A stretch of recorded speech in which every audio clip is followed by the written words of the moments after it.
Okay, good morning mga kabarkada. Tour ko kayo ngayon sa itsura ng Gray Game Farm Cavinti. Okay, sana hindi tayo mahulog. Pakita mo muna yung cording area dito. Masukal.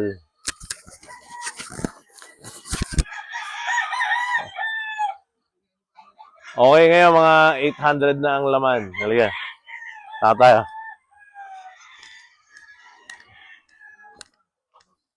Okay, nasubaybayan nyo naman kung paano to ginawa, di ba? So ngayon, ito na siya. Okay. Lawit mo rin naman. Okay, so yung mga hindi pa, yung mga naka-pre ko, nandito lang. Okay, ano to ha? Barangay Anglas, Cavinti, Laguna. So, kabila nito is Lian, Batangas na. Ay, ang kabila nito is, tama, Batangas na nga yata. Tapos doon, pagsangan, yung mga falls nandito. Liga, lakad kayo tayo.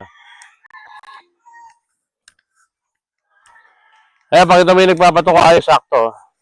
Kiro! Ayan, o. Oh.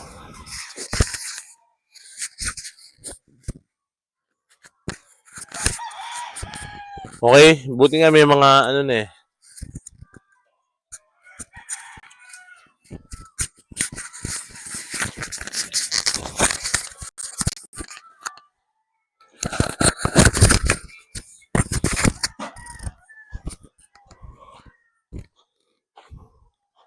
Okay, so, ang idea kung bakit ganitong mataas ang elevation nito is ano, to develop good lungs. So, alam naman natin, yung mga manok na inihanda sa gantong altitude is malalaki ang baga at saka ang puso. So, ang premise, sabi nila is mahirap daw mamatay. Ay, mahirap patayin. Okay? Tara, master.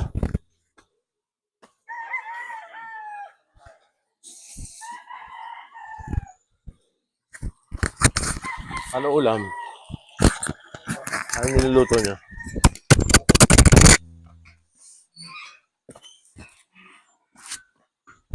Nahulog yung mic.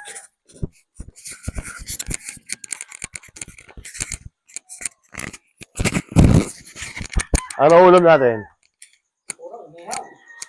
Ito yung upo. Sige lang, diretso mo lang. Kaya baba tayo rito, mga kabarkada. So itong Game Farm powered by Sagupaan to ha.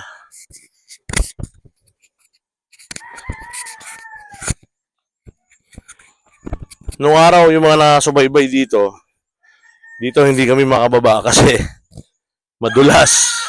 So ngayon may ang dami na papunta sa mga cording area. Ito.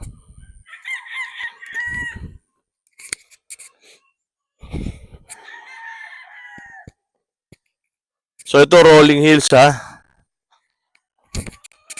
So ang total pop or total population ng manok ngayon is 500 sa mga laban.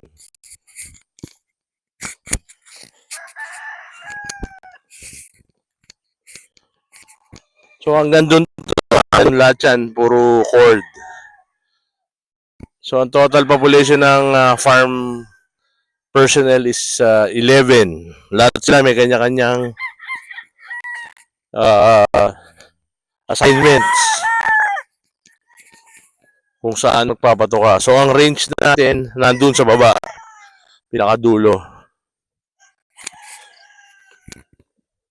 Ito wala nang access kahit saan dito ha, bundok na lahat to. Walang kabahayan.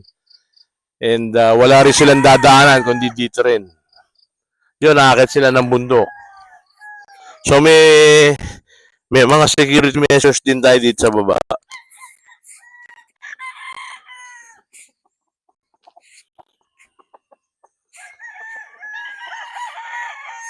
Okay? So ito. Okay na.